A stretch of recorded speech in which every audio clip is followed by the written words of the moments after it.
Ni hao. Hi everyone, I'm Celine. Welcome back to my channel. So this video is an interview I did with Tat. He's a professor at the University of Toronto. He's currently at the Department of Social Work. Before he joined the University of Toronto, he was teaching in the University of Hong Kong for many years. We have known each other for 2 to 3 years. And in the beginning, he was kind of like my mentors, and he taught me listening techniques and skills to enhance my coaching skills at that time. So in this video, we talked about spirituality and how sexuality can serve as a pathway to spirituality. It sounds weird, but interesting, right? We're gonna discover this together right now. Great. So, thank you so much, Ted, for joining me on this interview. I've been working with a lot of young people, especially Chinese millennials, as you already know. And recently I have found this a very interesting trend of people are searching for meaning, especially when they lost their jobs and when they encounter some breakdowns in life. So I really want to ask you, throughout your experience in clinical psychology, social work, and teaching, what have you been witnessed in this kind of quest for meaning? I think that the safest thing for me to say is that the quest for meaning as a human drive or human need or human initiative probably hasn't changed much in its nature. But I think it might have changed a bit in terms of its form. The reason is very simple. The circumstances have changed. So I remember like 30 years ago, that's probably before some of you were born, we have a well-known psychologist by the name of Kenneth Gergen who wrote a book on the saturated self. And that was 30 years ago. And looking back, I would say that we are probably not only saturated now, we're probably oversaturated. So I talk about the oversaturated self. So what does it mean? It means that we are constantly overwhelmed by an endless array of information, data, encounters, and interaction with people either in person or online. Kenneth Gergen back in 1990 was making this observation that not too long ago he was talking about maybe after the Second World War or then people typically make dozens of friends in a lifetime, and if you have a couple of hundred friends in your life, then you're considered well connected and all that. And now it's not unusual for people to have hundreds or even thousands of friends on their social media. And then if you're a celebrity, you may have hundreds of thousands or even millions of people claiming to be your friends. So that is the kind of situation that we find ourselves in, and then the option of information that we can look for just at your fingertips, do a search and then all these things will pop up. We are constantly overwhelmed by all these possibilities and potentials and all that. It helps if you know what you're looking for. You may even be enjoying it, if you already have a sense of purpose and direction. But if you don't, which I imagine is if not majority, would be significant proportion of people, then what you're experiencing is that, I do not know where to go, how to choose, when I look for something, I have multiple things coming up. They may give me different or sometimes conflicting views or reports or data on the same topic.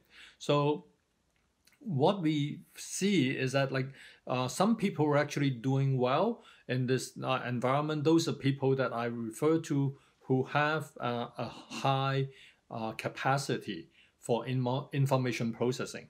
So if you can process a lot of information in an efficient manner, you already know your purpose and you can utilize this information and these connections and these interactions and all this experience that I just mentioned, you actually will be having a swell time. You're having fun. You're enjoying life. But for people who are sort of not really sure what they're looking for. They have all these things that are available, but they're not really accessing or benefiting directly from them. Instead, they may be feeling overwhelmed, confused, and there's a constant sense of anxiety that I may be missing something, or maybe I will make a wrong decision here that I will later on regret. So there's like this constant uneasiness related to sort of like a deeper level of self-doubt. And this like almost like preoccupation or obsession with like missing out and not like realizing the full potentials of the full benefits of life. I think a lot of people are under this kind of tension. And unfortunately, for many of these individuals whom I've worked with, the need for more structure and more direction, and there's a tendency to defer to others. This can be, authorities or like key opinion leaders or like celebrities on the internet. They have like sort of like come to a situation where they're practically like trading their own autonomy, their own self-direction for some externally given, externally provided sense of structure and direction or guidance to go on and living their lives. And there are also people that I consider pretty unfortunate who have chosen to follow some of what I would call readily available social scripts, so that they do not have to think about it. They do not have to like do any like soul searching, reflect deeply into themselves, and just, okay, like everyone is doing that, let me also do that. And then they find some consolation, some comfort in that. But then those are the people who may very likely later on in life wake up one morning and ask the question like, why am I here? What am I doing? Like what have I wasted my life on? And these are people that I also see. As you know, I do not only work with younger people, I also work with people who are older, and many of these people would like live to the stage when they would be regretting the kind of decisions they made or the kind of actions they take when they're younger. So that is sort of like what I would describe in a nutshell. I would say like the search for meaning is probably still going on. The circumstances have changed. We have like more options, like even in terms of like religion and whatever format, there are like many more options being offered to you. But that doesn't make people feel better or like more liberated, like, or more free. Some people do, but like I would say to a lot of people, it actually is a cause of confusion and feeling overwhelmed and feeling inadequate. That I think is the worst thing. Yeah, as I'm listening, I was connecting to a lot of examples and clients I have been working with. A lot of this kind of fear of missing out and also feeling of confusion are actually largely influenced by the rise of social media and this kind of technology. So yeah, this actually leads to my other question about, because I know you have been working with people from different ethnicity. So what if I'm asking about the difference or the similarities between kind of the Eastern and the Western culture in terms of this topic of meaning searching? What have you noticed? Well, I would say that like I don't really believe that there is actually a huge fundamental difference. First of all, like we have globalization, meaning that you can be like living in Tokyo or like living in Beijing or like living in Singapore, but you can be primarily consuming like Hollywood products or like watching North American TV shows. So we are simultaneously exposed to multiple cultural influences. You can also be living in North America and be a big fan of Indian music. So that is like what has been opened up to us. Like, so this like cultural boundaries, at least in terms of cultural products made available to us, the boundaries between different cultural systems, I would say, were increasingly nebulous. So what we now have like is this access to a lot of things. But then obviously the people you hang out with, like your family, the people who are significant to you, if you have chosen to live within a circle of people who is like of like very similar values, of like similar beliefs, who consume like similar cultural products, then I would say, well, maybe yes, like you do have like a cultural subgroup or network that reinforce a certain type of values and practices or lifestyles. But what I'm seeing is also like increasing plurality or heterogeneity or diversity, like depends on the language you prefer, in everyone's lives. But I want to say this, right? Because we are overwhelmed by possibilities, there is also a tendency for some of the people who are afraid of all these like options and choices to seek refuge in a close knit group, right? And they do not want to reach out beyond this group. They want to stay with inside to feel safe. They're afraid of being different than other people because some people are afraid of disapproval, afraid of exclusion and rejection by others. You actually will be seeing a lot of people who will be sticking to particular, like, small groups of people, and not venturing out to the wonderful, colorful world, but like they want to be like safely kept within a particular network. You probably have also come across young people like that, but I can tell you, like, it's not only for young people. I can also give you examples of people who are older who have like done precisely that. Mm-hmm. That's lead to another question about religion. Could you speak more about how does religion play a role with this in this quest for meaning?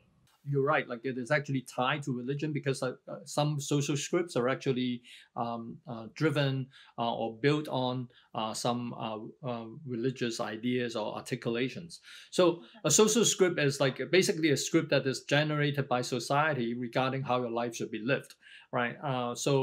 In mainland China, as you know, there is a general script that is pretty fixed and standard before people finish high school, right? So basically, you go into nursery, and then you go to kindergarten, you go into like elementary school, you go to high school, and then you take this like national exam, the Gaokao, right? The national exam, and Yes. hopefully you get into university. So basically, like, up to that point, like everything is like well timed. You have to do it at precisely the same time. Do the same thing, and the primary focus of your life, like before that public exam, or is to be successful in that public exam. So that I would say represent like the aspiration of a majority of people in China. And then like once you get through that, like some of the people will get into colleges, some of the people will start working, and then like we have a growing percentage of people going into universities. So that's sort of like delayed their major life decision by a few years. So when people are in university, they are starting to think about, okay, so what should I be doing? But this like, what should I be doing is also highly scripted. There are like only a few things you're supposed to do, right? So your parents would want you to get into a profession or a job that makes more money, or like your parents would expect you to be marrying someone with a certain quality or background. And society seems to have like a time chart for you as well. Like if you are not you're still single like after you're 30, then like you have like more people coming to you, nagging you, like, and asking like, when are you going to get married, right? So Yeah. that is like a sort of like an unspoken set of rules regarding how you should be living your life. And then if you get married, then some people would expect you to have children and all that. So as we move along this trajectory, though, like there are some very brave and courageous individuals who would say that, no, to hell with it. I'm not going to be following the script. I'm going to be authoring my own life script. I'm going to choose things that make sense to me. I'm going to do something different. Those are people I admire, and those are people who are not like blindly following a social script. But unfortunately, what I have found, like there's not only in the East, like in the West as well, a lot of people would just like pick on like a convenient social script and just follow it, and then hopefully the script, according to the script, like you'll be playing a certain role, and you will be like completing or fulfilling a particular plot, and hopefully by the end of your life, you will like have experienced some fulfillment, satisfaction, or happiness. But unfortunately, this is the bad news. Most people who followed prescriptive or like socially dictated life scripts do not end up being happy. That is my major difficulty or problem with social scripts, because it is supposed to make you happy. Like I always use this example, you will have like a mom, right? Middle-aged mom who is miserable in her own marriage life, right? Feeling totally lost and unfulfilled, feeling like lonely within her own home, even in the presence of her husband, who would not have a problem nagging her like young daughter, like in the family kitchen during Chinese New Year visit, and ask, "Oh, daughter, when are you going to get married?" Right? And then you're going like, what are you doing? Like, are you nuts? Like why do you hate me so much? You want me to go through the same miserable life that you have? But you see a lot of people doing that because they do not question the life script, even when they got royally screwed by the very life script that they're following. Or some people believe that, oh, I should go and be in a particular profession, do this job, make a lot of money. And they're reasonably successful. They got into the profession they wanted to. They make a lot of money, but they're still not happy. But you also see those people, imposing this on other people, even when they're not happy. Like even before they're going to be like committing suicide, like 3 weeks later, they're still asking people, telling people like, you should do this. So this is like what I found to be like very disturbing, and this unquestioned life scripts, right? To me is a huge problem, and what I'm encouraging young people to do is like do question those life scripts. You have to ask, you owe it to yourself to ask this question: what will bring happiness? Then it takes us to religion. First of all, you're right. Like when people are trying to look for meaning or purpose in life, religion is one of the popular pathways that people would choose, right? Because like religion is like sort of like a package tour, right? So you sign up and then like everything is taken care of, right? So if you have chosen a religion, it will tell you like what you're supposed to do with your life, what are some of the things that are most important. The religion will also dictate, right, certain components of your life script. So this is like how you're supposed to live your life. These are the things that are most important. Like say, for example, you have to like get married and like produce a lot of children. You have to be pious, and then you will like spend your life, spreading the gospel or preaching to other people. Or you should like live a life that is like very distant from all these like worldly desires. So like some of this, like, and then like some religion will give like you very very specific prescriptions with regard to like what food you should not eat, like you should not drink wine or consume alcohol. Some religion will even say that like you should not dance or you should not do this or that. So many of these like organized religious scripts, right, they're very prescriptive, and then they appear to have like very definite answers to life's questions. So it is very attractive as a package deal. And then like for people who are unthinking or unquestioning, these are a really convenient system for you to pick up, and then like everything is settled for you. But obviously, like you understand that like for people who have already chosen a religion, or they have not really chosen, but like they inherited it from their family or from their parents or whatnot, they will come across situations in life when they cannot really find the most satisfying answer from the religion. And we see a lot of people like going through that transition in life. Like when I work with people who were like older, who have like lived more years, it is not unusual to find people who have like shifted from one religious faith to another, and that kind of transition is like in my opinion increasingly common. And then there are also examples of people who were not religious when they're younger, but then like when they get older and they were dealing with certain life crises, they became religious. You have also got people moving in another direction. Like so they have been very religious, like when they're younger, and then they come to some realization that like this religious faith is not really working out for them, so they give up their religion, right? Later on in life. So you see multiple trajectories. So how do we make sense of this, right? So in my opinion, like an easy way to make sense of it is to understand religion as something that is functional.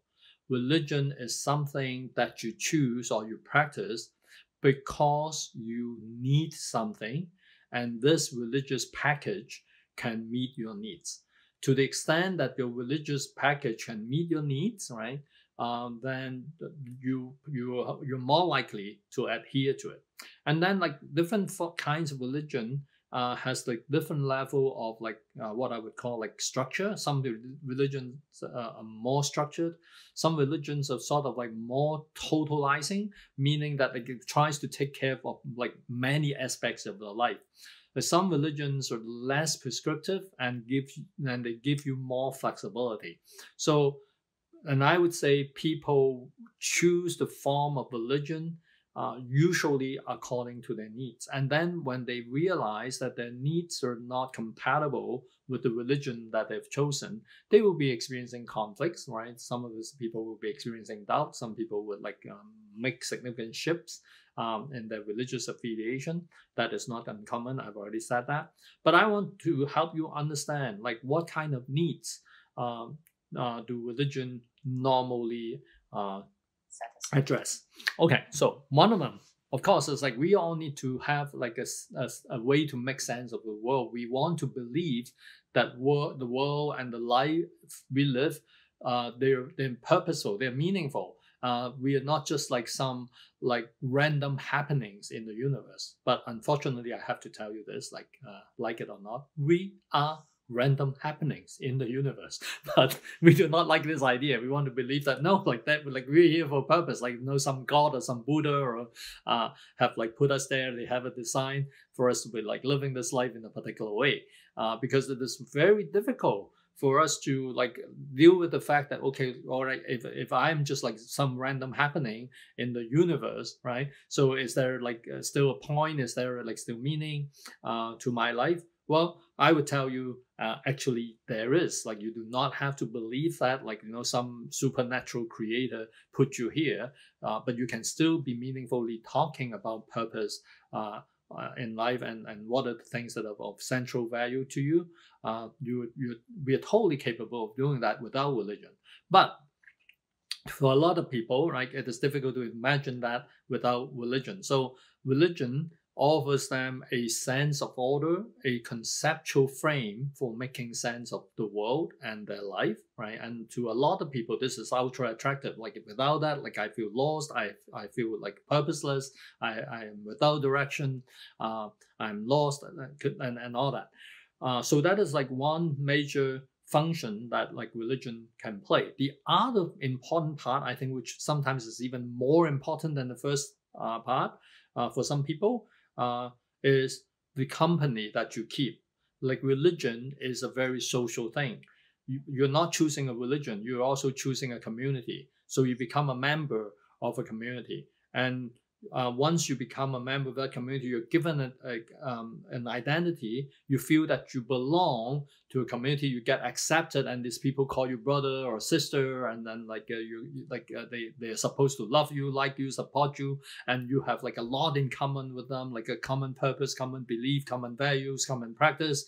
So to a lot of people, it feels great to belong and feels great to be part of a community. Like at one point in my life, I also enjoyed it, but then later on, I find that like it's actually like restricting, limiting my own like possibilities in life and how I may develop as a human being. But to a lot of people, this is really attractive, and a lot of people are afraid of being, ostracized or like excluded or excommunicated, and that becomes a very powerful control mechanism for religious community. So the need for affiliation, need for belonging, the need for identity were all part of the religious package. And I just also want to put in like another piece that is like important in a lot of like the religions. Many people would not want to admit that.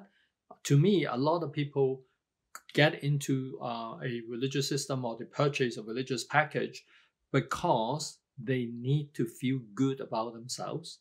They need to feel that they're better than other people. So I'm the faithful, you are the pagan, like you are the infidel. I'm going to like go into heaven, like while you will burn in hell because like I chose the right religion, you chose the wrong one.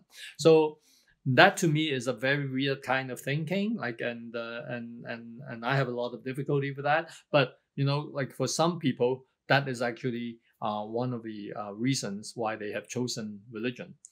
I also want to comment on one thing that a lot of organized religions do. That is they offer you substantial, practical, tangible benefits, right? So like I go to this religious group, I may find like business connections. If I'm like a real estate agent, I may find potential clients there.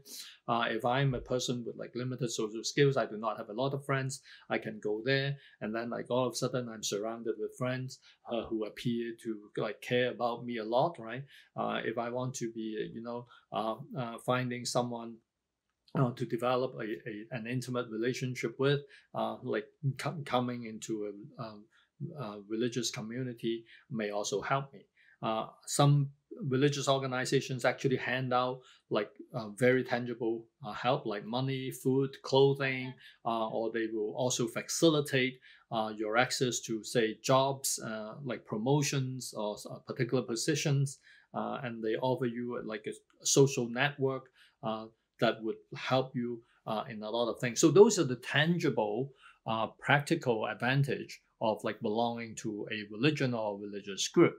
And then I would also like say one more thing, and then I'll stop here. Like another important need for of religion, or another need that religion can address, which is not sort of like the regular normal thing, but for a lot of individuals, they have special psychological needs. And because of the particular psychological condition, they were particularly attracted to religion. So what am I talking about? I'm talking about, for example, people who have an immense sense of guilt, right? Based on their like life experience. Religion, interestingly, most religions actually exploits your sense of guilt, right? Some religion are outright guilt tripping you, right, all the time. So you get trapped in sort of like a vicious cycle of guilt. But a lot of people who have like a strong sense of guilt would need to some kind of relief, right, or to ease this like nagging conscience or whatever. So they got like taken into religious systems, and a lot of people want to use a religion to sort of like help them deal with like some of the things that they feel like shameful about, or like something that they are very remorseful about. So that also constitutes a proportion of people who find religion attractive. I have actually done some work in my graduate school in clinical psychology. Actually, my thesis back then, my master's thesis was like a study of like guilt feeling among clinical populations. So like those are the needs that the religion can address. And having said that, like I'm coming to close for this section. My prediction is religion will continue to be a very popular product. we may see proliferation of new formats or new packaging of religion, and most religions are actually constantly repackaging themselves for the market. But the market is good, right? So I would say that like there will always be people who will be attracted to religion. And I also want to point out that like some religions are not packaged as religions, but they were actually, if you analyze them, they're just like a religion. Like I can tell you like there is this like what do you call it in China? There's once that was very popular. There's like this like sales schemes, right? So you recruit people to sell a particular brand of products, and then you believe that like you like in this brand of products, you also believe that like by recruiting people who will be like multi-level marketing, I think. Yeah, multi-level marketing. Yeah, that is like to me that looks more like a cult in some situation. Like people have like shared belief system, doctrines, and organization, and they very often serve a similar set of functions, like a religion. And then they some of these people actually they live like they're in a religious sect or in a religious community. So what I want to point out is that the religion can express itself in multiple forms. So some of these are like explicitly marketed as religion. Some of the religions can actually be marketed or packaged into something different. Yeah, I think what you have pointed out, like how religion is a product that can satisfy people's different needs, and then it only becomes a problem when your needs are no longer satisfied through this form. No. So yeah, it's kind of hopeful that I think you point out that it's one of the way you get meaning from life. Like it's not the only way. Yeah, like so if you follow my reasoning carefully, then what I just said has nothing to do whether the doctrine of a religion is true or not.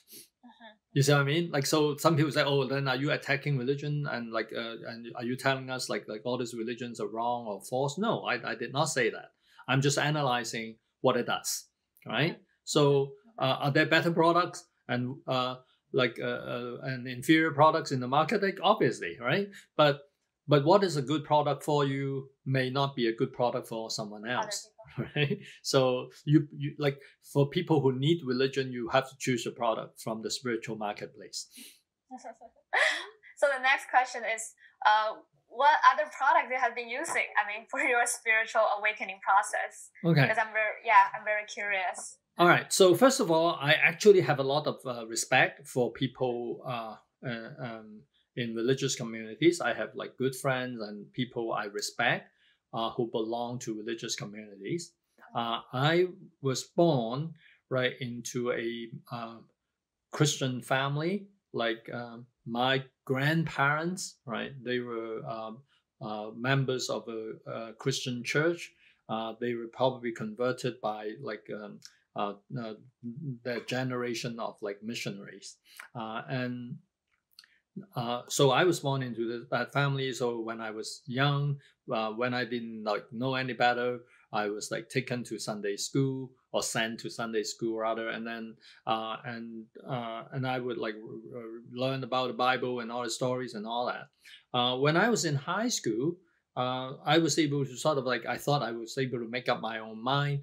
I did choose religion for quite a while. Like so, I think throughout my high school and like through my university years, I was still like pretty much regarded as a Christian. And then I think my transformation or liberation took place later. Like one of the major turning points was actually clinical psychology. So when I was educated in clinical psychology, I saw a lot of people, including patients with like severe mental illness, being trapped in like religious structures and formulations, mainly related to guilt. And then some of them are related to how they cannot really accept and honestly express their internal experience and feelings, usually feelings related to sex and sexuality. And then the other big group of feelings that people cannot accept and express honestly is like the hostility towards people. Then there are also people who cannot come to terms with some of the happenings in life that can be traumatic or they can be like really disruptive. So and then I find that like religion for a lot of these people are not really a product that helped them, but it is actually a burden, a restriction. And very often it could become very oppressive, and then the people feel guilty. They have a very poor self-image. They thought that they have offended God and they should be punished, and they deserve to suffer. And because they believe that like they have no control over their lives, and their lives are controlled by like supernatural powers, can be gods and whatnot, they have a very limited sense of self-efficacy, and they also have like what psychologists would call an external locus of control, and that is usually associated like with poor mental health. So when I worked with these people, back then like I was still associated like with religious networks and religious communities, and I also used religious language, but what I found, right, it was quite amazing. I actually wrote a paper about it when I was young. When I was in my 20s, I actually wrote a paper about how I could use religious metaphors in psychotherapy to help my clients who are religious, and they got significantly helped. So I was delighted, and then I realized that like religion can be used in a very flexible way, and if you use it in the right way, it can actually be liberating. It can actually help people.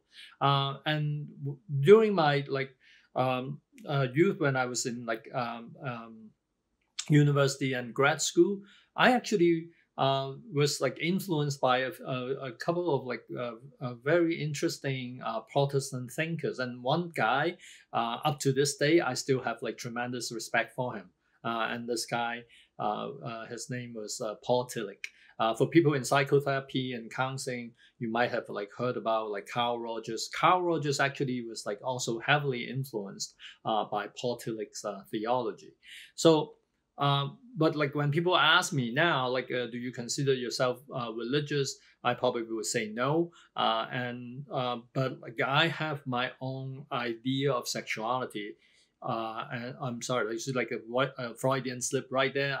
I know you have another question related to sexuality and spirituality, Yes. and I will explain that to you. Like, let us note this Freudian slip. I'm not even embarrassed by it because it's like very important. So I actually meant spirituality, but what I would say here is that religion is one of the pathways, right, to spiritual awakening and liberation.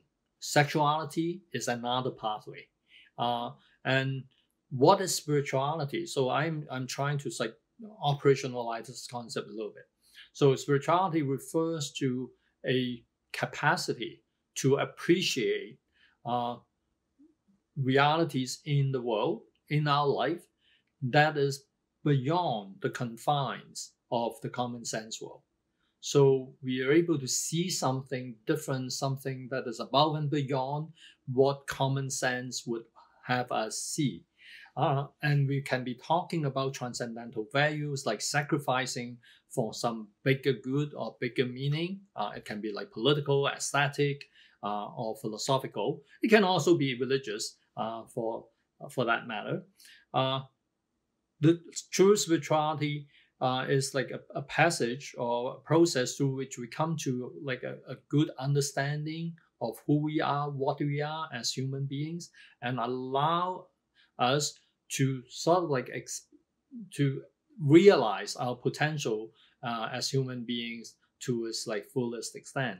And when we're doing that, it will take us to a space or a position where we will appreciate a different reality, different connection, different set of meanings associated with like things that we look at in everyday life. So, and when we're in this like a transcendental realm, then we also will go beyond the finite world that is built around our own personal needs. Like I'm a big fan of like analyzing needs, but when you move on into the spiritual journey, that you get to some point where you appreciate that, like, yes, I do have my own needs, but like the world can be a better place if I'm willing to forego some of my needs, like in a conscious,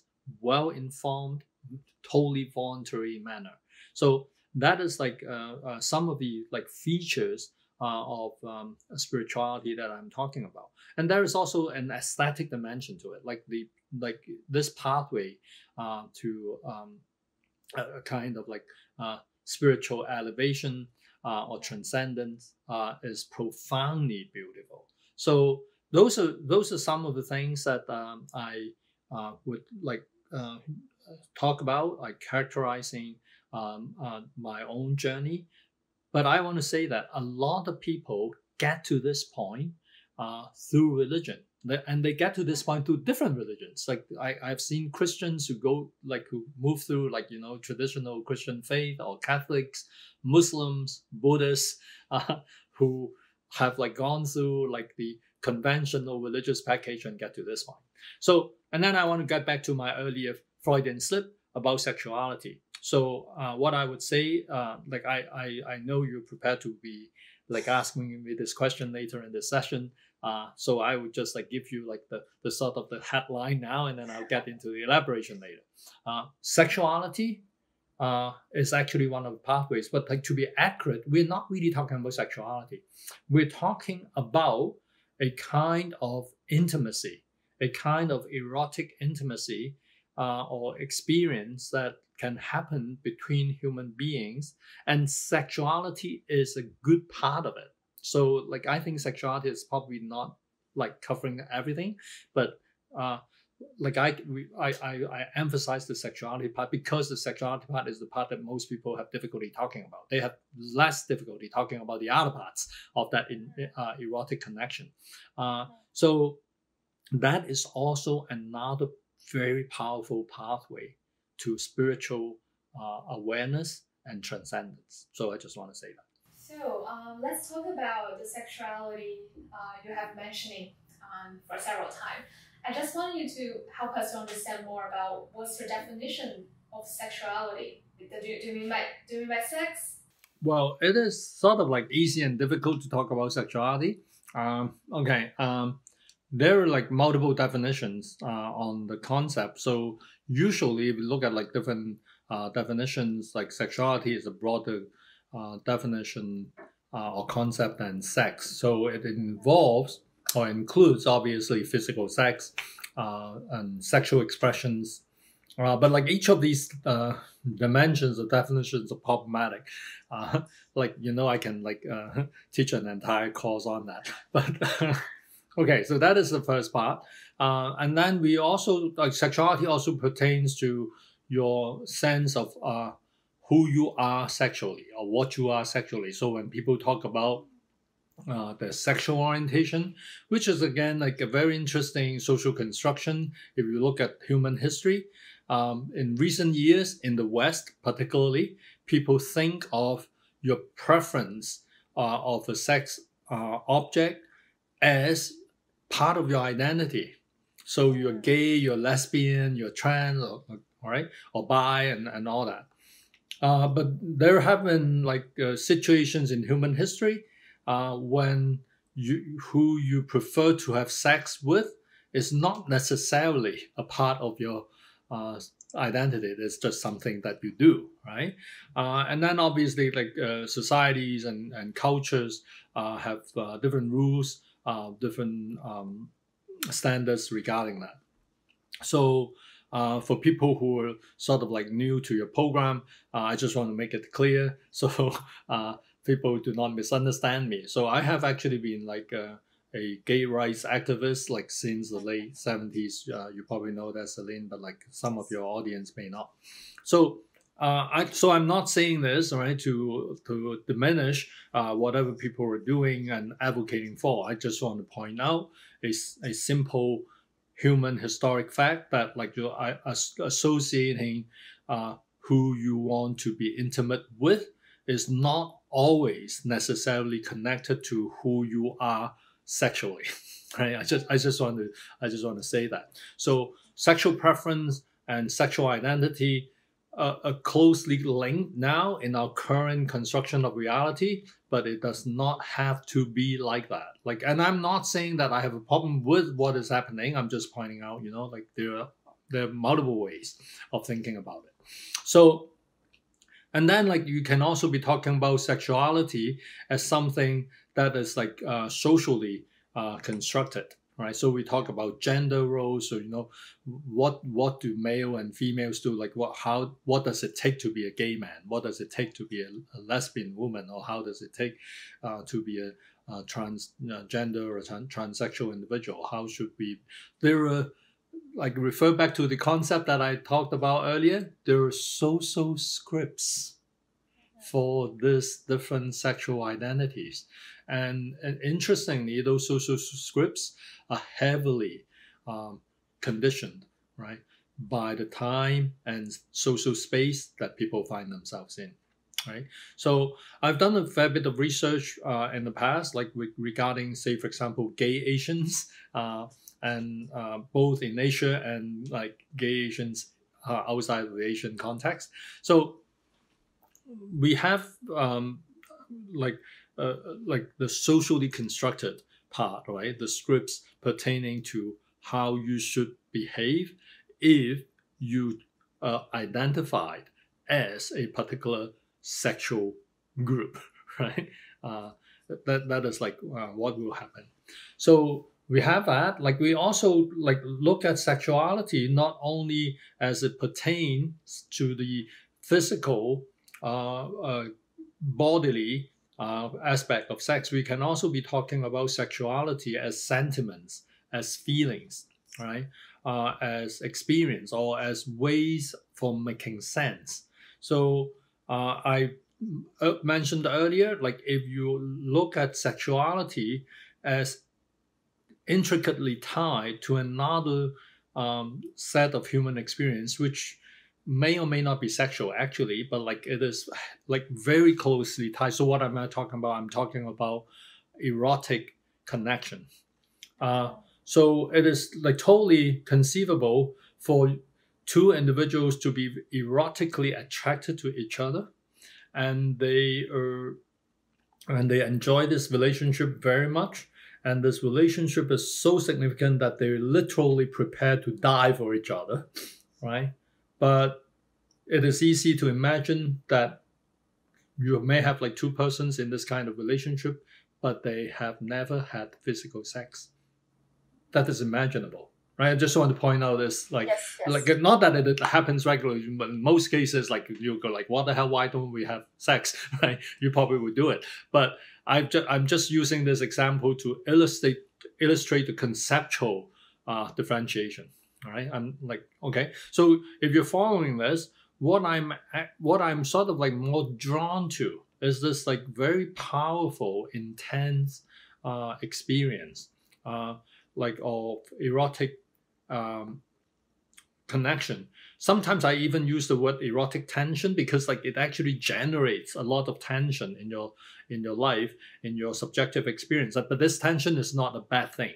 This is the sort of the good kind of tension. You feel excited, you feel aroused, right? You feel alert, you feel vigilant, and you feel energized to do a lot of things. And that particular experience historically, right, has driven people to do all sorts of interesting things. Some may consider these people crazy or pathological, but you see people laying down their lives, right, to realize a certain value or a certain imagination or a certain purpose when they're in such kind of very unusual erotic experience. And I connect it to spirituality because it is like in such connections that you almost naturally get elevated to a point that you are in a realm that is above and beyond yourself. You're not only preoccupied with your own self, with your own experience, with your own reality, with your own needs. You're in a space where like this particular erotic tension has like transported you beyond the common sense world, and you're in a different realm altogether. What does it mean by having erotic tension? Do you mean more by physical attraction or both emotional, physical? What do you mean by that? Yeah. This is why it is like easy to talk about and difficult to talk about, right? So the conceptual part is easy to talk about, so I just did that, right? The part that is difficult to talk about is like you're asking an important question. So first of all, I have to be very honest. I'm speaking more from my perspective as a man, right? And obviously. I cannot speak for all men, and then obviously I cannot be speaking for men who are not like me, or I cannot speak for women and like people with other sexual identities. So the physical attraction is usually important, at least in the beginning phase of the relationship. I'm just like talking from personal experience. I'm just trying to be very honest, right? So the physical attraction is actually quite important in the beginning. But I think I've lived long enough and have been like through many relationships to be able to say that this physical attraction may remain very significant, very important through the relationship. But you can also imagine that the physical attraction can become less important as there are more elements, more content that are either put into the relationship, or they can be like emerging out of the relationship, and your experience is expanded to include other components. So. And then even coming back to the first point, so what is physically attractive is a tricky question. Yes. So you look at someone and then you say, well, I find this person really attractive physically. And then a few years later, when you look at your picture with taken with this person, it's like, why did I find this person attractive? Some people have gone through such a kind of experience. So the physical attractiveness is also conditioned by a lot of things, right? So is there like a universal objective rule regarding what is attractive? Well, there may be like some generally applicable rules, but then we know there's a huge variation, and what I find to be physically attractive can be very different than what another person finds to be attractive. So even though I say yes, physical attraction is important, we have to recognize that it is not objective. It is not universal, and then it also changes with time and circumstances, and it also changes with our needs. So those are key things that we have to remember. So once we've gone through that, so the physical attraction is important, and then I think the question behind the question, I'm not trying to put words into your mouth, Celine, but I just also want to go there. It's how important is sex in this kind of relationships. So I can tell you again, to be very honest, it can be very important, right? But it can also be of marginal significance to some people. So we have people who have a overpowering erotic connection between them, and their sex life is pretty ordinary, or it is not really important at all. And you probably have heard about relationships in which sex doesn't even play an important role, but these people are so closely connected, right? And they literally cannot live without each other. So we're dealing with a range here, but that is abstract and that is not helpful, right? So let me get to some of the specifics in a good intimate erotic relationship. So I think one of the things that is important is that the relationship allows you to be who you truly are. So you do not have to pretend to be someone else or something else. So in this relationship, you're just yourself, right? And you're being accepted recognized and valued by the other person fully in this relationship. So if you experience something like that, it is not difficult for you to then understand why it has become so central, right, in this person's life. So that is, I think, one very important dimension, that is like you being able, right, to be who you truly are. And then it can get better, right? So what happens when it gets better? So the relationship actually brings out the better parts of yourself, or sometimes the best part of yourself, right? So not like stage one, you're there, you can be truly who you are without pretending, and then this other person is like totally understanding and accepting and respectful and valuing you as who you are, right?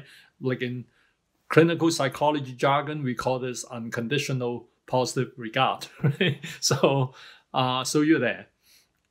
But then it can get better. When it gets better, it's like when you're with this person, you find yourself becoming a better person than before you meet this person, right? So this person brings out the better parts of you, right? You become more sensitive, you become more compassionate, you become more involved in life, you become more willing and generous to give, you become more positive generally, right? So you enjoy being the person when you're with this other person. So that is like another level. And it can take you yet to a like higher level. So what is that? So you find that you are constantly growing and developing together with this person. And the two of you together generates almost a field, right? Or a swirl of positive energy, right? And you find that like by being together, not only the two of you are benefiting from the relationship, you are also bringing positive transformation to people around you, right? So that is like where the transcendental part comes in, right? It can elevate you to a place where you can say you've been seeing that, okay, in this relationship, when it is growing and developing, not only are we getting gratified and we're growing and developing in it, the relationship itself, like I'm using religious jargon here, right, can actually turn into a blessing for people around you, right? This is like so it becomes something that is bigger than and beyond the two of you, right? So that is like I'm trying to sort of like operationalize it a bit so that people can imagine what I'm talking about. And then you can imagine when you get to that level, whether you're having good sex or not, well, it can still be important. It can still be like delightful and fun, but it may not necessarily be the most important component of the relationship, right? Yeah. And there's like a clearly, in my opinion, a spiritual and an aesthetic dimension to it. So you mentioned earlier about how sexuality can serve as a pathway to spirituality. And you beautifully described this kind of a pathway to becoming one with this person together. So I just want to understand correctly, do you mean we have to do this with another person, or we can do with multiple people? So I know where you're going, like Celine, because we've talked about it before. Yeah, like I will go there. Like I'm totally happy, I'm totally okay to go there. But let's start with one person first, right? And then when we fully understand that, then we can imagine why it is possible for this relationship to go beyond two individuals, right? So that is a very different understanding of erotic connection. So that is like one thing that I really want to point out, and I have been like talking about this on other occasions. Social script. Let us go back to social script, right? One of the most awful social scripts that we have is a social script that looks at erotic connection or intimate relationship as in a business or property transaction. So if I had like an intimate relationship with you, right, then you belong to me, or you own me, right? I also belong to you. And then the relationship becomes exclusive, and anyone like touching, like trying to get into this space would be seen as like an intruder, and we will have to ward this person out, and like sometimes with like hostility and aggression. So that is something that has been criticized by a lot of people. Like one of the people that whose work in this area, anyways, I admire is like Frederick Engels. So we should not be treating any human being as possessions. So no one ever owns another person, or we should not be like thinking in those terms. So because you are an individual, you're not property, right? So that is a very important idea. So if I fully recognize you as a person and as an individual, and you can become freely, fully, honestly who you are, that can also include the possibility that while you're in this like wonderful relationship with me, you can still be attracted by another person and want to do something interesting with this other person. And if I truly respect you and truly love you and truly want to give you the space to be who you truly are, I should encourage you to do that and to develop that connection.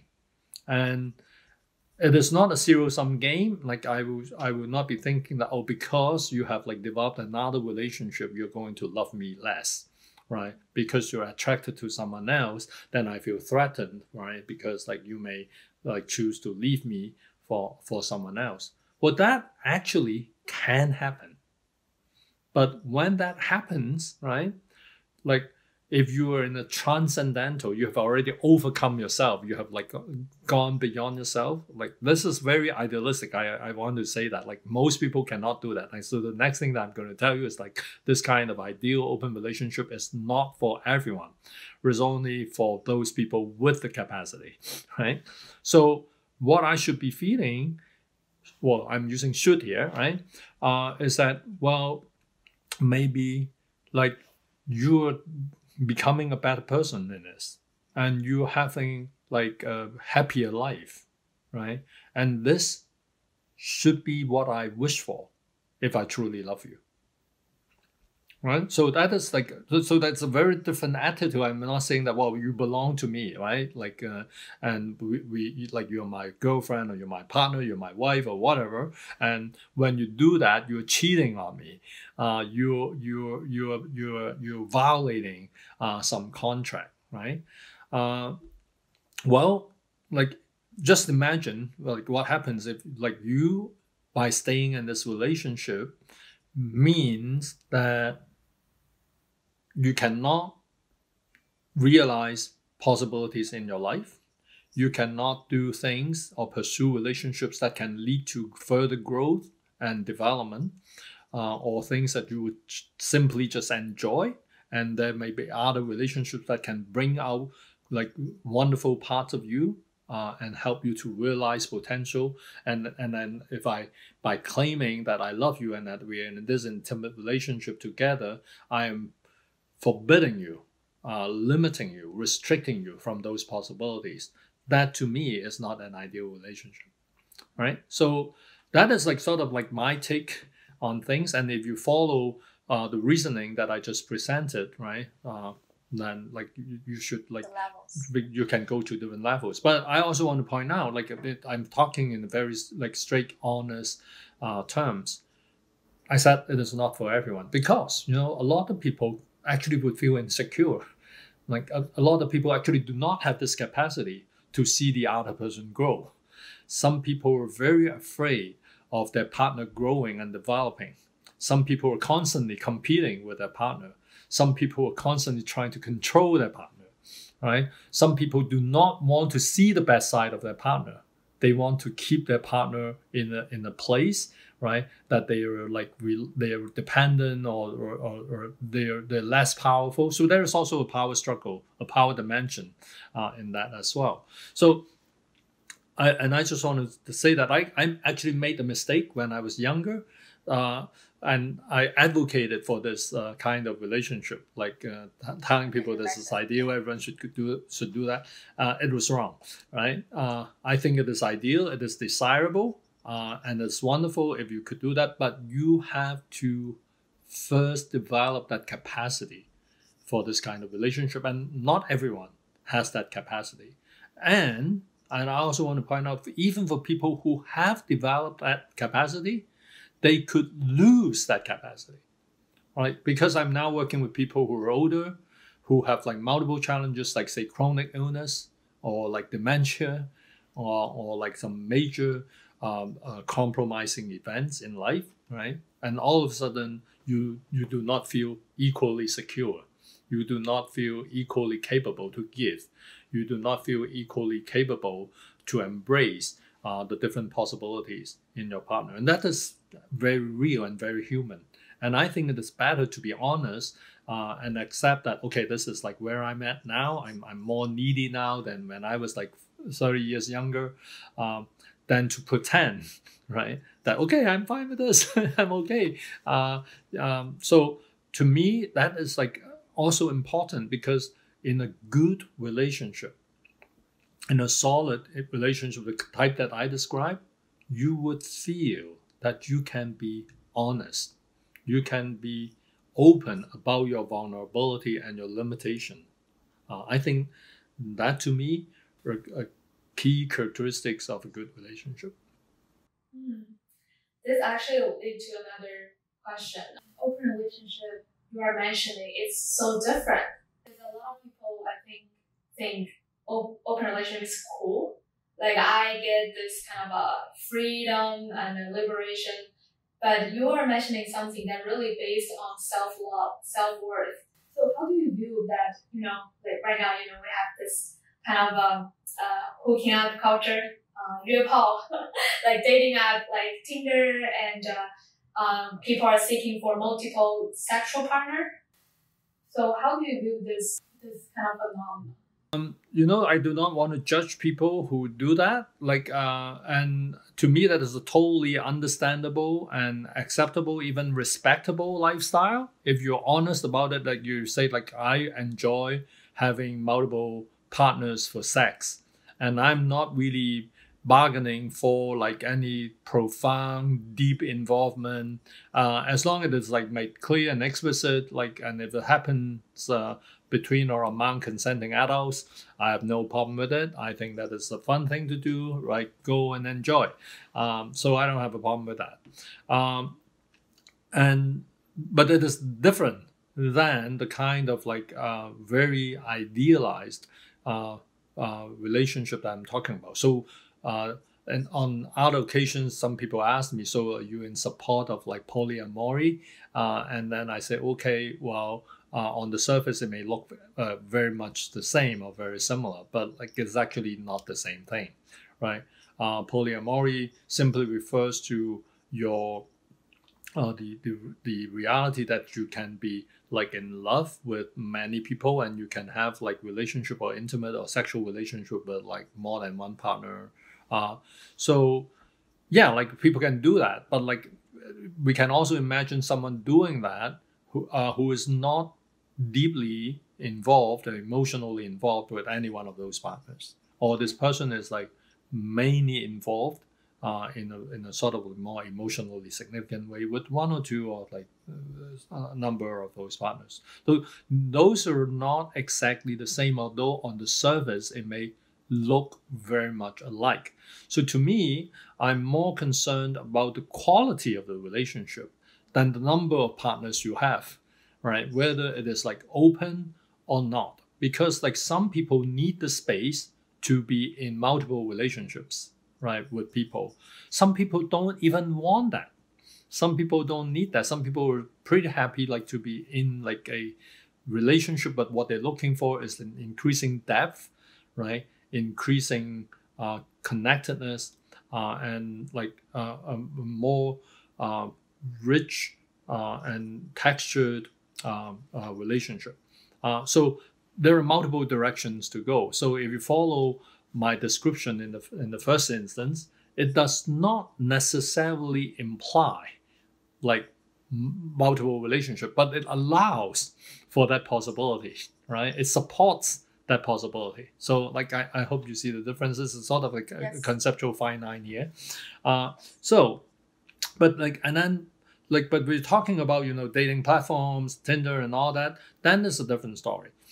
Like we talked about this earlier about this current generation being like overly saturated. I would have to say that like this like dating platforms and all that, they're just a tool, and like any other tool, you can use it. You can use it nicely. You can use it for like very helpful, beneficial purpose, right? You cannot even use it skillfully, and you can even use it artistically and giving it like aesthetic appeal. So, so it is not the platform that is the problem, right? And then now, like it is like if it actually gives people an additional venue for making connections, and for that, I think it is a good thing, right? But obviously, like, can you think of like terror stories about people exploiting the platform and like misrepresenting themselves, or like taking advantage of people, or even bullying or oppressing people? Yeah, but that also happens offline, right? So, so I personally do not have anything against this, right? Online thing, and I think it is likely to continue to grow. Sociologists have actually been telling us that like this is on the rise. I think the last time I checked, but like the figures might have changed now, and like I don't know, like because like COVID might have like done something to this as well. Last time I checked, we're talking about some 40% of like newly registered marriages in the States having involved online dating at some point. So if you ask me, like, is it a good thing or bad thing? No, like I think it depends on how you use it. I think that it's going to be around still, right, for the next while. And the reason why I'm mentioning COVID is like during this like a pandemic season. I hope it's a season. I hope it doesn't stay here forever. Um, that may be like the only way for a lot of people. And it also is like a safe way from a public health perspective. So yeah, so like I actually have nothing against that. Like and I think the question is not like what platform you use or what venue you use to meet people and develop relationships. It's like how you go into relationship. What is your idea of a good relationship, and how do you like use whatever platform to build the best possible kind of relationship. But I have to like after saying that, I have to come back to like this is more probably influenced by my role as a social worker as well. That is like I fully understand that like we are not living in an ideal equitable society. So some people are better resourced, some people are better equipped, some people have like better capacity for negotiating this kind of relationship. Some people have a lot of difficulties. So if we look at the situation in mainland China, for instance, we all know that because of like the population policy and social economic forces, there are a lot of people in China who will not be able to find a partner, let alone multiple partners, right, within the country. And that's like also a disturbing sex ratio. We're now talking about like 1.15 men to every woman in China. So that's a reality to be reckoned with. So there like and we have to face the reality that like for some people, just finding one partner, right, is difficult enough. And having any kind of like superficially intimate relationships can be quite challenging for people. And given my own experience in clinical psychology and psychotherapy consulting, and then like working with like people in intimate relationships, I must say this: very few people are actually equipped to engage in a mutually gratifying intimate relationship. Many people actually don't even have that capacity. You mentioned it's funny, like during our conversation, we never mentioned the term or the word love. I actually wrote a paper like almost 40 years ago, 35 years ago, right, on this. Because of the language we speak, right? We're doing this in English. So love is a problematic word. It's a good word. It's like it can be used, and if you use it in the proper context, it may be effective in conveying much of what I talked about. But love is like a very special word, right? So let me I try to avoid making this like too academic sounding, like I know like your audience are not like bargaining for a graduate seminar on social linguistics. But I have to say this, like love in the English language is a word that can be used as a noun, right? Which is fine. It can also be used as a verb, right? But when it is used as a verb, it is used usually as a transitive verb. And when it is used as a transitive verb, there is a subject and an object. So you say, I love you, right? In this sentence, I'm the subject, you are the object. I'm the person who's loving, you're the person being loved, right? So it's like you can say that, well, like we can also talk about we love each other, right? Which is fine. But then that is like the quality of this word, right? Love. And love also, like because I have been talking about social scripts, because like love has been like heavily scripted. Right? So how do you express your love? And there are like terrible things. Like one huge branch of like terrible things I would refer to as consumerism, right? And like a lot of our imagination about like how love should be expressed or articulated is actually tied to consumption behavior, right? And products that you purchase in the market. So that is terrible, right? And that is like another reason why I try to not use that word unless I have to. But you probably will notice, like when I'm not taking the conversation seriously, like, I'm just like chit-chatting with people and I don't really care about like whether they understand me accurately or not, I will use the word love freely as well, right? So that is like one context. The other context is like I'm talking to people I know very well. And then we have already discussed this. We have gone through all the intellectual debate and discussion with regard to the concept of love and how it's used. And we are using sort of like more informed by social theory. Again, I do not want to bother your audience with like social theory. But a simple concept is this. A word does not have fixed meanings. So the word love within certain contexts can be used in certain ways, but like if you have like a well-defined context and both parties understand what it stands for, then you can actually use that language and use the word, because the word can then carry exactly the kind of meaning that you want to be associated with the word. I'm not sure, is that too complicated or too abstract? No. Okay, all right. So now, because we're Chinese, right, then I will tell you what my preferred language is. My preferred language is actually the Chinese language of Qing, right? Which is, you cannot really translate it into English because like there's no translation. It's like some people translate it into love, right? Which is wrong, right? So the word Qing, as you know, can never be used as a verb. I cannot say I qing you. No, because it doesn't make sense in Chinese, right? So the word can never be used as a verb, like let alone a transitive verb. But we can be talking about Qing as something, a state of being that we share, right? So Qing is always intersubjective, right? So that is like the attraction of this like alternate language system, right?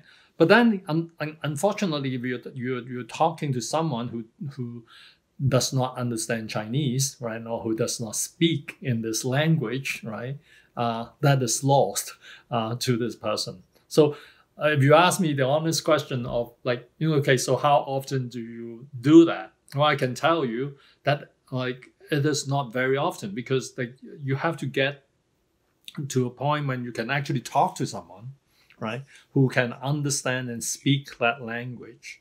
So one of my colleagues who unfortunately passed away quite a while ago,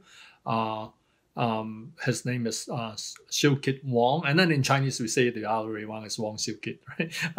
And he actually wrote his entire doctoral thesis back in 1969 at Oxford University, analyzing the semantic structure of the word Qing, right? Then like he is like a buddy of mine, and like we talk about these ideas and about sexuality and love and all that, and the Chinese language a lot. But that is something that you probably would notice, like I do not always talk about. There was a time in my life, like during the 80s, I talked about this a lot. I actually, as I told you, I wrote a paper some 35 years ago during that period, contrasting the concepts of love and Qing. But then now I think language is such a organic thing, right? It is dynamic and flexible.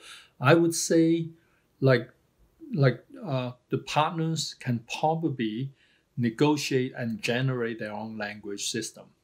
They can use the word love or whatever, but you can easily imagine, like when different people say I love you, it can mean like totally different things, right?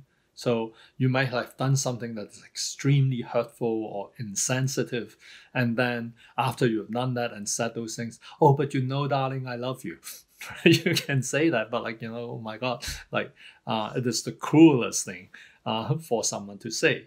But you can also say a simple I love you, and it can become a very powerful statement, a very powerful pronouncement of your feelings towards this person. So I'm not saying that like love is like out of question, don't use it. No, but it is like more complicated maybe for your audience, right? Because what I'm saying is that words do not have fixed meanings, and depending on the context in which they are used, they can perform different functions and carry on different meanings. So like simple answer is yes, right? You can still use the language of love. If you're Chinese, right, I would definitely invite you into the world of Qing. And you'll find that actually before 1970, many authoritative Chinese dictionaries did not even define the word love the way we do now, right? And then if you read Chinese love stories, there's actually no such thing. There's no Chinese love stories traditionally. There are actually stories of Qing, right? So, but then it is very interesting, and if you if I think back just to maybe around Second World War, it was actually very rare for Chinese people to say I love you to each other. So my last question, we will always ask for all the guest speakers we invite. Could you please share 3 life advice to all our audience all around the world? Oh, I'm happy to do that. I'm advice is easy and advice is cheap.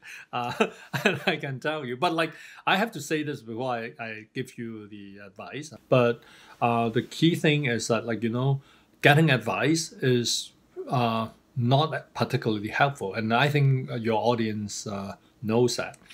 We have received, I don't know, hundreds of thousands of advice through our lifetime, and we normally do not necessarily follow them.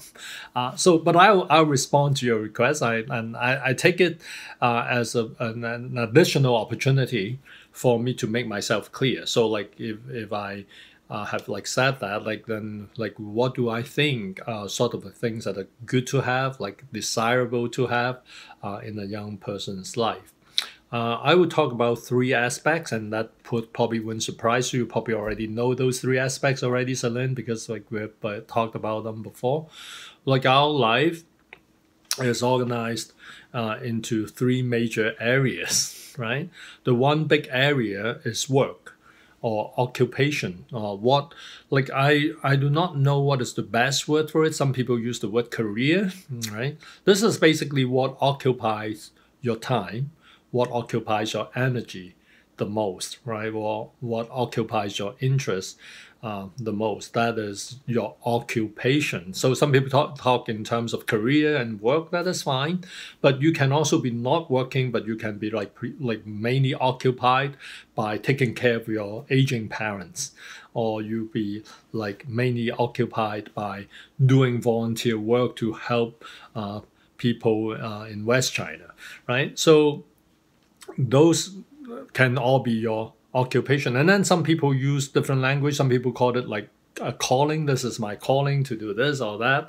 Some people use the language of purpose, so like this the key purpose in my life is to do scientific research and like invent a vaccine or cure for COVID or cancer, for that matter, right? So that can be your occupation. So you get that. So to me, if your occupation is something that you enjoy, right? And it's also something that allows you, like a good relationship that I talk about, like you're developing an intimate relationship with your occupation. So a good occupation is an occupation that you enjoy, an occupation that will bring out the best of you, right? And ideally, right, very few people get to that point, your occupation can elevate you to a transcendental realm. And it becomes a calling, it becomes a mission in life, and you will be more than happy to let go or forego your own personal interests and needs in the service of this occupation, right? And if you find something like that, you're lucky, right? But to say the least, like I don't think young people should get into an occupation only because it pays well, right? I will go as far as saying that, well, you don't actually need the money, but so that is like the key thing. So if you can be there, right, and in an occupation that does those things, that you'll be fine. So the second area is relationships, and this is well researched, right? We have like people at Harvard and other places have done research persuasively demonstrating that having good interpersonal relationships are the most important factors in like making you healthy, right? Making life enjoyable, right? And actually, I would say that actually explains a huge percentage of variance in regard to how happy you are. So being able to develop and maintain gratifying relationships would be fantastic. So we just spent a lot of time talking about relationships and what is an ideal relationship. We already talked about that. The only point that I want to emphasize here is that we are not born to be able to build good relationships. Like relationship building has to be learned, right? And I think our education system has failed us terribly by not putting enough emphasis on that and not creating the right set of conditions for us to learn to relate to each other and to build meaningful relationships. So I think that is like a key point. And obviously, like I will have a lot to say if you want to have me back talking to your audience. I'm happy to do that. Like, how do we build relationships? And for your audiences, like, I hope you do not mind doing a little commercial break. Like, we actually do not need that because that, like, what I'm going to tell you about is already very well subscribed. Like, I have created an online course, like a massive open online course, a MOOC, on the Coursera platform on the arts and science of relationship. And we have already, like, as of today, we've already got over 110,000 enrolled learners worldwide from practically every country on this planet. So we do not really need to promote it, right? But I think it is good for your audience to know if they're interested. Like as it is conducted in English, they can like search for it, and then they can enroll for free. So this is the key point. Relationships is not something like that we are born with the capacity to develop. Like this is like you really need to learn to do it, and for some people the learning curve can even be steep. So I just want to say that. So the third area, right, this is the final, so everything comes back to self, right? And again, I was like describe it in steps. Well, the first level is that you have to be comfortable with yourself. You have to understand yourself well, right? So that you are not going to be always living in self-deception. I think that's the most miserable kind of existence, right? You have to keep telling lies to yourself. You have to deceive yourself and to tell yourself that like you're this kind of person when you actually are not. So being able to get to know yourself as who you truly are and be able to accept that, I think is the first step. And within this first step, there's another smaller first step, right, that I always talk about. That is, you have to realize what are your needs and what are your needs that are currently not satisfied. And that explains all the weird things that you do, right? And all the things that you're not happy about. Like they all tell you something about what you really need, right? So that is the first level.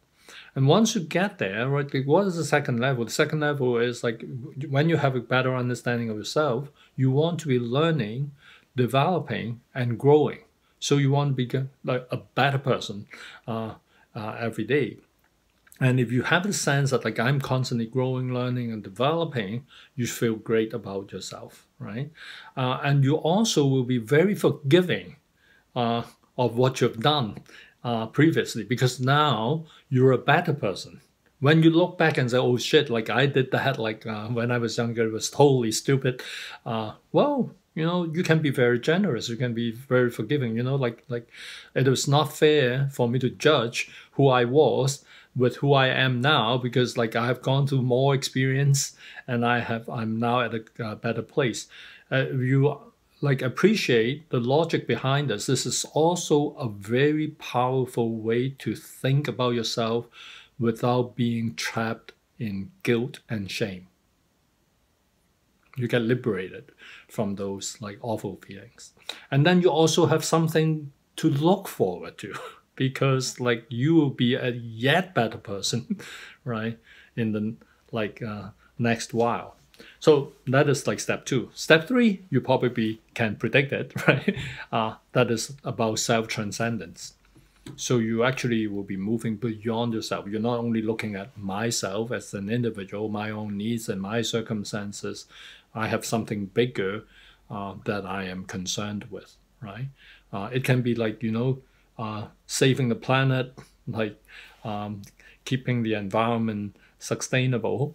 It can be like advocating for people who are marginalized or oppressed, right? It can be quest for knowledge that would improve the wellness of humankind, right? It can be an aesthetic pursuit, right? That will enrich human life. So it can be any of those things. It can even be a religious calling, right? Doesn't matter. Like it is something that is bigger than your limited self, your finite self. It takes you beyond yourself and elevates you to a higher plane. So that is like self-transcendence. So those are the 3 areas I want to comment on. It also shows you what my idealistic imagination of life looks like. So I think I can stop there. That's very helpful. Like I was kind of, while we were talking about, I was kind of picturing, oh, how am I doing in my career relationship?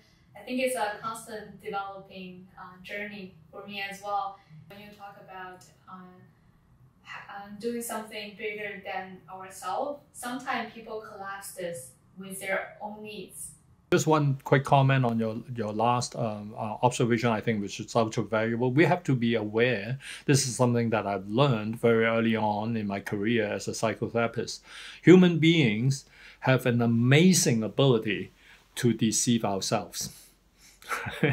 So like we can like think of some really grand agenda and say, okay, this is like for saving the world, or this is like for saving the people or serving the people, or this is for saving the environment, but it can be self-serving. Like I think this is why we start with step one. You understand what your needs are, so you know that you're not doing this because you have some neurotic preoccupation with some unmet needs. So but you can easily tell the difference when you see people who are like passionately committed to something.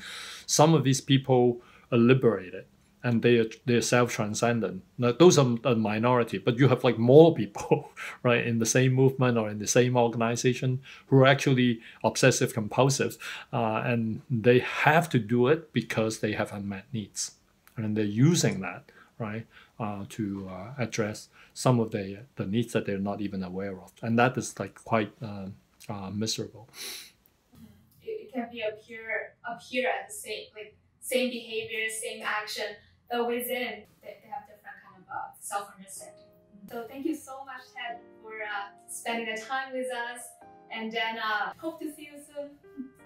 Be back. Thanks for having me. Hope you enjoyed the interview that I had with Ted. And if you want to learn more about spirituality and growing with me together, please subscribe to my YouTube channel. I will see you guys in the next video. Bye bye!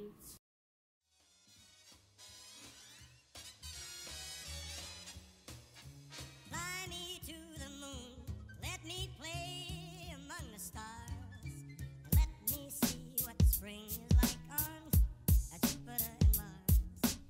Fly me to the moon, let me play among the stars, and let me see what spring is like on Jupiter and Mars. I wanna see what different